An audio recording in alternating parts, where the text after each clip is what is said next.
Hi everyone, it's good to be with you again for my weekly video address. Today I want to talk to you about jobs and a bill I'm introducing that'll bring good jobs to our communities, so we're making it in America again. Washington seems to have finally woken up to the jobs crisis facing our country. Both parties have a wealth of proposals and perspectives for how the government can create jobs.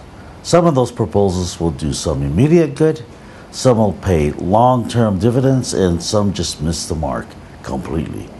The trouble is that whether it is a new free trade agreement or another temporary hiring incentive, none of the ideas being debated address the root causes and the root structural problems facing the economy. Our shift from a manufacturing economy to a service economy to a Ponzi economy has decimated our middle class, eroded our place as the global leader, and threatens to drive us into permanent decline.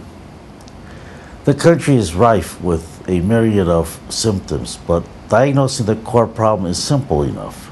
We do not make it in America. Not anymore. It does not have to be this way, though. There are a number of steps we can take, but they have to address the root cause.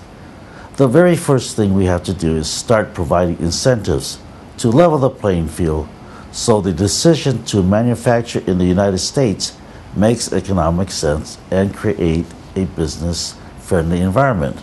We might not be able to match the incentives offered by our trading partners dollar for dollar, but we can make the choice competitive enough so we can leverage the inherent advantages our country still offers to industry. The research and development for the vast number of market-changing products is still done in the U.S., in centers of innovation like our Silicon Valley district. The largest market in the world continues to be the United States. I am drafting legislation which can reinforce these advantages by offering targeted tax incentives.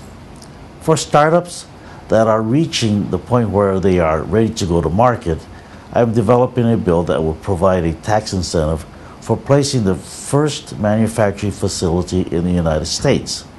This bill will not pick winners and losers. Instead, it will set up a situation in which companies have been able to do their own research and development and obtain their own capital. They will have an incentive to scale up in the U.S. Additionally, I am introducing a measure to ensure that we do not lose the next generation of wind turbines, flat screen displays, and LEDs. These products were all developed in the United States, but we lost the industry to competitors. To make certain this does not happen again, I am proposing the creation of a nonpartisan commission that will designate the next 10 disruptive products or innovations that create new markets and displace earlier technologies, and designate them for a tax credit to the consumer if the products are manufactured in the United States.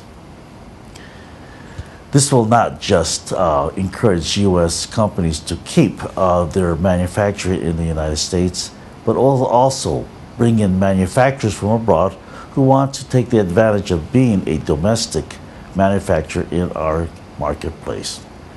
They will not only bring their business, but also the sustainable middle-class jobs that come with them.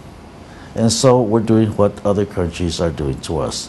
These are just a few of the steps we can take to address the actual root of our economic problems.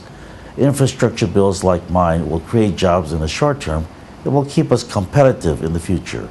Reducing deficits and paying down our debt will stabilize our long-term fiscal footing.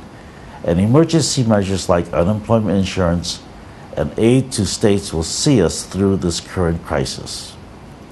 Only by addressing the root causes of our economic problems can we reorient our economy for global leadership in the 21st century. Well, I want to thank you for spending time with me today, and I hope you'll join me in this important effort. Please log on to my website at honda.house.gov and tell me what you think. Again, thank you.